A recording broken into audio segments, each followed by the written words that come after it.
عابد زبیری صاحب، اب جو اس وقت سپریم کورٹ ہے اس کے سامنے سب سے بڑا چیلنج کیا ہے؟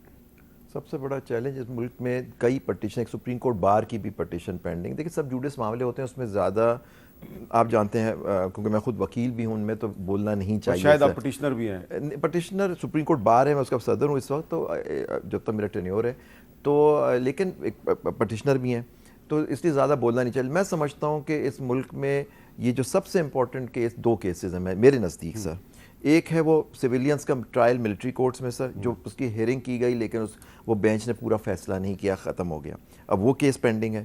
اور دوسرا میں سمجھتا ہوں کہ یہ الیکشن کا معاملہ، یہ دو معاملے اس ملک کی سمت طے کریں گے کہ ہم کہاں جا رہے ہیں. تو اگر چیف جسٹس صاحب نے آج بار بار کہا کہ وہ آئین کے تابع ہیں، تو آئین جو کہتا ہے کیا اس پہ وہ عمل درآمد کروا سکیں گے؟ خاص طور پہ فوجی عدالتوں کا معاملہ، 90 دن میں الیکشن کا معاملہ، وہ کر پائیں گے آپ؟ بالکل. میں سمجھتا ہوں کہ دیکھیے کورٹ جو ہے، میں آپ سے یہ کہا تھا کہ اس ملک کی تقدیر بدل سکتی ہے اگر یہ عدالت اپنے فیصلوں پہ عمل درآمد کرائے. عمل درآمد کیسے کراتی ہے؟ ان کے کوئی فوج تو نہیں ہے، نہ ان کے پاس پولیس ہے، نہ کچھ ہے.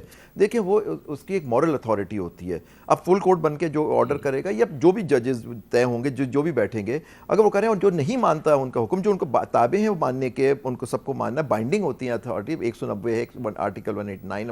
190 کا ذکر کیا آپ نے، چھوٹا سا آرٹیکل ہے، میں چاہتا ہوں ذرا یہ بھی آج پاکستانی عوام کو یہ پڑھ کے سنا دیں. 191 کا تو ذکر کیا جسٹس منیر اختر صاحب نے. 190 کیا کہتا ہے؟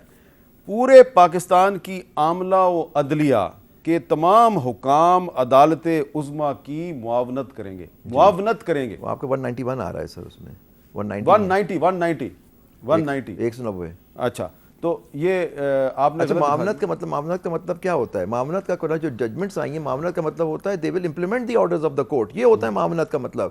تو جتنی اتھارٹی ہے، چاہے وہ کوئی بھی ہو، اسٹیبلشمنٹ ہو، کوئی بھی ہو، they are all subservient to the orders of the court. اور یہ ہم نے دیکھا، میں آپ کے پروگرامز میں نے آپ کے ساتھ کیے کہ سپریم کورٹ نے الیکشن پہ آرڈر دیا اور کس طرح سے اس کی دھجیاں اڑائی گئی، ان کی تذلیل کی گئی، نہیں کیا گیا. لیکن میرا جو آپ سے اس وقت بھی یہی سوال رہا اور میری آپ سے گزارش میں نے یہی کہی تھی کہ سپریم کورٹ کو ایکشن لینا چاہیے تھا. جن لوگوں نے اس کو توڑا، آئین کو توڑا، الیکشن کمیشن کے، اگر اس وقت ان کے خلاف ایکشن ہو جا رہا ہوتا تو آج یہ 90 دن سے آگے کی بات نہیں ہو رہی ہوتی.